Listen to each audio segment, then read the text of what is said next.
Hola, ¿qué tal? Buenas tardes, buenas noches, buenos días, según corresponda.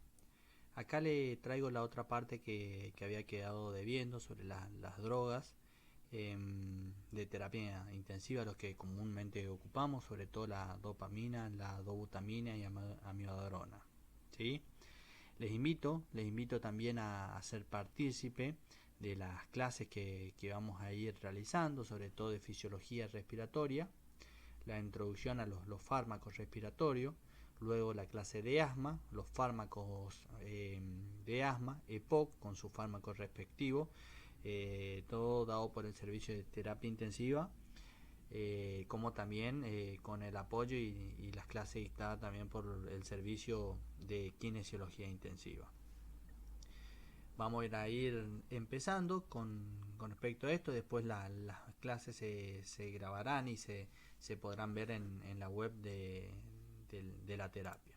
¿Sí? Vamos a hablar de lo que es la dopamina y la dobutamina. ¿Sí?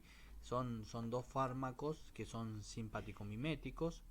Hay que saber que la dobutamina tiene una afinidad, ¿sí?, por los receptores adrenérgicos, ¿sí?, sobre los beta 1, mucha afinidad, sobre los beta 2 en menor cuantía, igual que sobre los alfa 1 en menor cuantía. La dopamina, por cambio, actúa sobre los receptores dopaminérgicos, dopa 1, dopa 2, y sobre los receptores adrenérgicos beta 1, beta 2 y alfa 1. ¿Sí?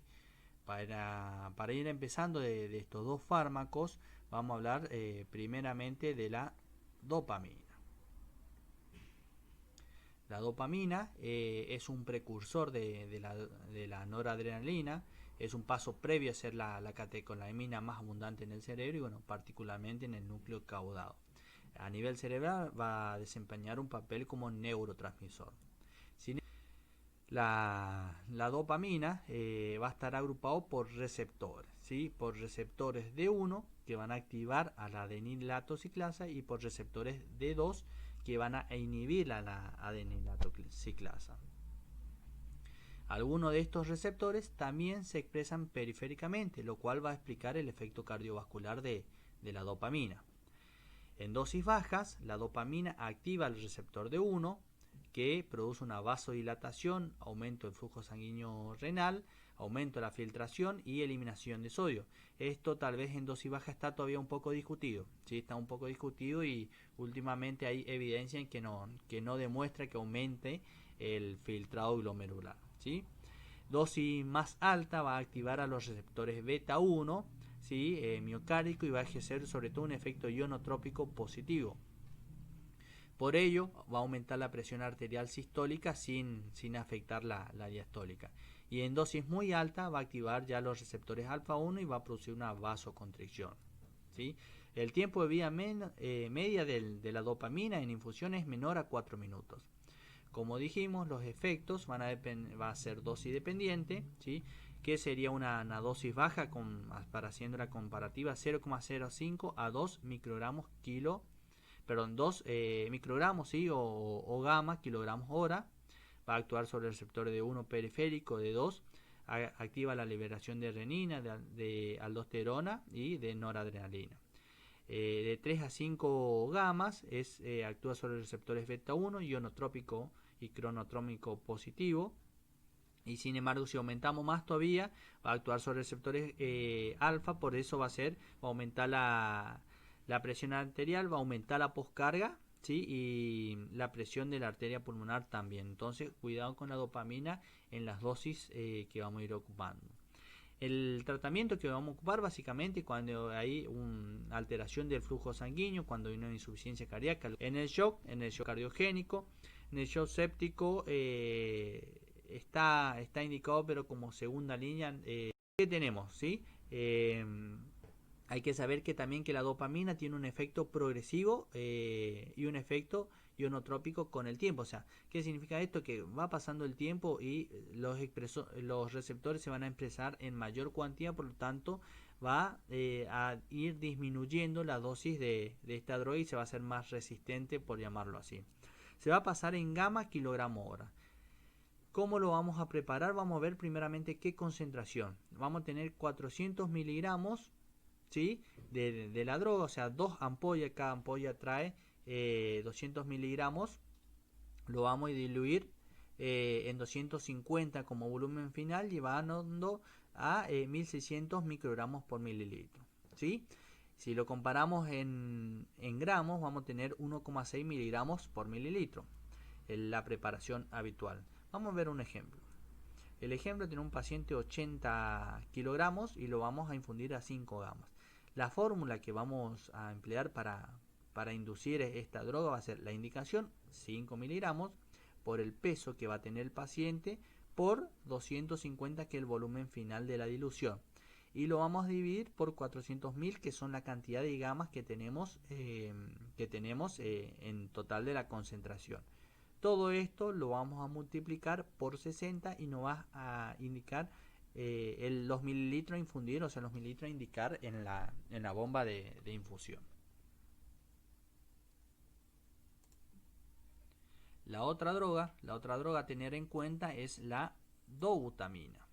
La dobutamina se desarrolló inicialmente como un agonista beta 1 relativamente selectivo, pero luego, con el tiempo, con los estudios, se dieron cuenta que resultaba en realidad de una interacción entre los receptores alfa y los beta. La dobutamina está conformado por dos isómeros, uno levo, ¿sí?, que es un potente agonista de alfa adrenérgico, mientras que el isómero dextro, que es positivo, se comportaba como un potente antagonista de los receptores alfa adrenérgicos y por lo tanto podía inhibir la acción del isómero levo. Sin embargo, la acción fundamental de estos dos isómeros está en relación con su acción sobre los receptores beta adrenérgicos, ¿sí? La forma levo es 100 veces más potente que la forma dextro para activar a los receptores beta adrenérgicos. A diferencia de, por ejemplo, el isoprotenerol, la dobutamina ejerce mayor efecto ionotrópico que cronotrópico, positivo sobre el corazón, ¿sí? Por tanto, el mecanismo de acción de esta droga, ¿sí?, va a ser sobre los receptores alfa, muy sobre los receptores beta 1 y también sobre los receptores beta 2, pero en menor cuantía que los receptores beta 1. La acción, como dijimos, va a ser ionotrópica, cronotrópica, inclusive la cronotrópica puede hacer una disminución refleja por el tono simpático que va a tener. El tiempo de vida media es aproximadamente 2 minutos. La dosis habitual varía de 2 a 10 gamas kilogramos hora. El tratamiento se lo puede asociar, ¿sí?, con la noradrenalina, el shock séptico, por ejemplo, se lo puede asociar con la dopamina en la insuficiencia cardíaca, en la insuficiencia, en el infarto agudo de miocardio del ventrículo derecho también se lo puede asociar. Como dijimos, se va a pasar en gamma kilogramos hora. La preparación habitual que hacemos son 2 ampollas en 210 centímetros, llevando a un volumen final obviamente 250, con una concentración de 12.5 miligramos por mililitro. O comparándole en 2 gamas por mililitro si lo correlacionamos con las gamas, ¿sí? Perdón, 200 gamas por mililitro. Vamos a hacer un ejemplo, cómo vamos a pasar esta droga, ¿sí? Otra vez el paciente, 80 kilogramos, vamos a pasar a 5 gamas. Como dijimos, la fórmula para calcular cuántos mililitros hay que infundir, partiendo de cuántas gamas tenemos, es la indicación, ¿sí?, 5 gamas por el peso del paciente, por el volumen final, que son 250, dividido el total de gama. El total de gama en este caso, cada ampolla trae 250 miligramos, va a ser de 5000 gamas. Por tanto, el volumen de infusión va a ser de 12 mililitros hora si lo multiplicamos el resultado anterior por 60 para indicar en la bomba.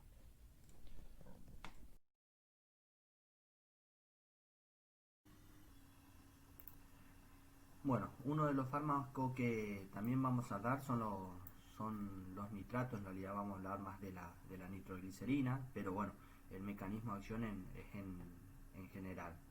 Hay que saber que estos nitratos son ésteres de ácido nitroso con polialcohol. En la actualidad en realidad se van a ocupar tres tipos de nitrato, la nitroglicerina, el dinitrato isosorbide y el mononitrato isosorbide. Vamos a hablar ahora de la nitroglicerina. El mecanismo de acción en condiciones fisiológicas, ¿qué es lo que va a pasar? El endotelio va a liberar el óxido nítrico, que va a difundir a la célula muscular lisa coronaria, a la célula lisa a nivel periférico también, y lo que va a ocasionar un efecto vasodilatador. Pero ¿qué es lo que va a suceder cuando este endotelio se encuentra dañado, se encuentra con placas ateroscleróticas, se encuentra lesionado, tiene un grado disfuncional? La expresión de la óxido nitrosintetasa en este endotelio va a ir disminuyendo, lo cual va a condicionar una disminución sustancial del óxido nítrico. ¿Qué va a suceder entonces? En condiciones, los nitratos van a actuar como dadores del óxido nítrico, produciendo una vasodilatación. Acá en esta imagen lo que vamos a ver es el mecanismo de acción. Los nitratos va a producir una relajación directa de la musculatura lisa, pero no va a modificar la contractilidad cardíaca. En estas células musculares vasculares lisas, los nitratos van a liberar el óxido nítrico, que lo que van a hacer, van a llevar a la estimulación de la guanil ciclasa soluble e incrementa la concentración del GMP cíclico. Los nitratos producen una relajación directa de la musculatura lisa, pero no modifica la contractilidad cardíaca. En las células musculares lisas, los nitratos liberan el óxido nítrico, que va a llevar a la estimulación de la guanil ciclasa soluble e incrementa la concentración celular de GMP cíclico. El GMP cíclico va a activar la proteína G, que disminuye la concentración de calcio intracelular y produce una respuesta vasodilatadora. ¿Por qué? Porque va a estimular la ATP dependiente de calcio de la membrana celular, y va a aumentar el flujo de salida de calcio de la célula. También va a aumentar la recaptación de calcio por el retículo endoplásmico, va a activar a la fosfatasa, que desfosforila la cadena ligera de miosina e inhibe la formación de puentes cruzados, por lo tanto va a llevar a la relajación del músculo liso. Bueno, una vez aclarado el mecanismo de acción, la nitroglicerina va a tener una acción venosa básicamente.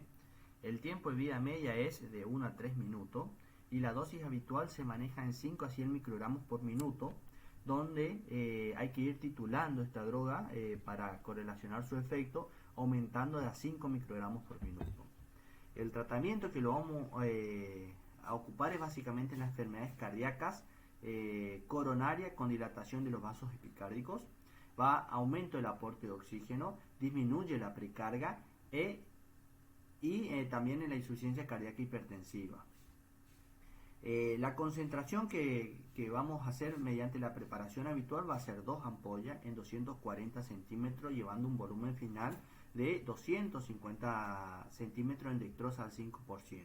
¿Sí? Una ampolla lo que va a traer va a ser 25 miligramos en 5 mililitros, por lo tanto la dilución final que tenemos son 50 miligramos en 10 mililitros y la concentración en sí son 200 microgramos por mililitro. Repetimos, ¿sí? 2 ampollas en 240 para tener un volumen final de 250, ¿sí? Cada ampolla trae 25, por lo tanto ocupamos 2, vamos a tener 50. ¿Qué concentración vamos a ocupar? ¿Sí? Vamos a pasar esto a microgramos. Entonces 50 por 1000 dividido 250, tenemos 200 microgramos por mililitro, o su equivalente, que es lo mismo decir 200 gamas por mililitro. Veamos un ejemplo cómo vamos a ir aplicándolo. Vamos a infundir a 5 microgramos por minuto, ¿sí? Estos 5 microgramos por minuto, ¿sí? Lo vamos a multiplicar por 60, debido a que la bomba lo va a pasar por hora, no por minuto. Entonces 5 por 60 son 300 microgramos por hora, que hay que infundir para hacer una infusión de 5 gramos o 5 microgramos, ¿sí?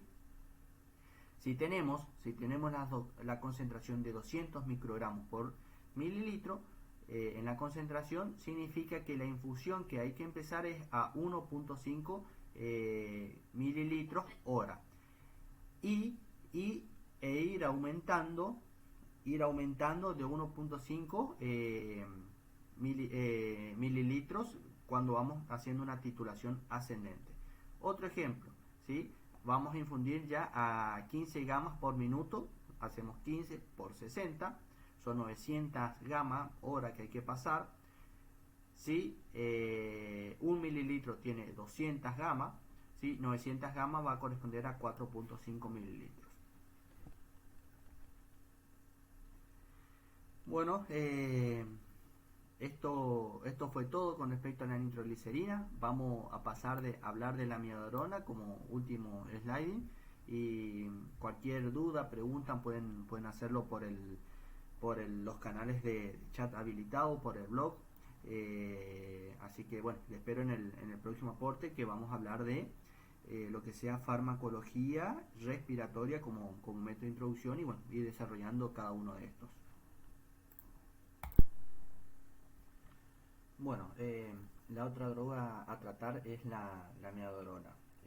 Para empezar, la amiodarona es un compuesto iodado con propiedades antiarrítmicas, va a tener también propiedades vasodilatadoras y antiaginosas. Hay que saber que esta droga lo que va a hacer es va a prolongar la duración del potencial de acción. Tiene un efecto tipo 3 con respecto a la clasificación de estas drogas antiarrítmicas. Va a bloquear la salida de potasio a través de los diversos canales, que puede ser distinto en el tratamiento agudo y en el crónico. Esto se ve básicamente debido al cambio de la expresión que van a tener estos canales. También esta droga lo que va a hacer va a bloquear los canales de calcio en estado inactivo, y los canales de sodio en dosis alta se va a comportar como un antagonista no competitivo de los receptores adrenérgicos alfa y beta, como un efecto tipo 2. Otra cosa que tiene la amiodarona es que, como consecuencia del bloqueo de la entrada de calcio y el efecto bloqueante beta, la amiodarona disminuye la frecuencia sinusal, suprime el automatismo anormal y la actividad desencadenada post potencial precoz y tardío. Lo que tiene la amiodarona es que no va a deprimir la contractilidad cardíaca ni el volumen minuto por efecto ionotrópico negativo, debido al bloqueo del yodo, es contrarrestado por su acción vasodilatadora. Al ser un componente yodado, la amiodarona antagoniza las acciones cardíacas de la hormona tiroidea. Se ha propuesto inclusive que su efecto cardíaco, que son muy similares a los provocados por el hipotiroidismo, y se produce a través de este mecanismo.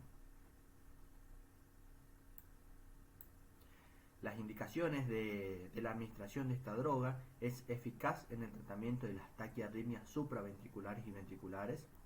Su eficacia para revertir los flúter auricular y la fibrilación auricular de comienzo reciente al ritmo sinusal es baja, pero puede hacerse recuperar el ritmo sinusal hasta un 20 a un 25% aproximadamente. Es eficaz también en el tratamiento de arritmias ventriculares refractarias a otro tratamiento, y no aumenta la mortalidad en pacientes que han sufrido infarto de miocardio.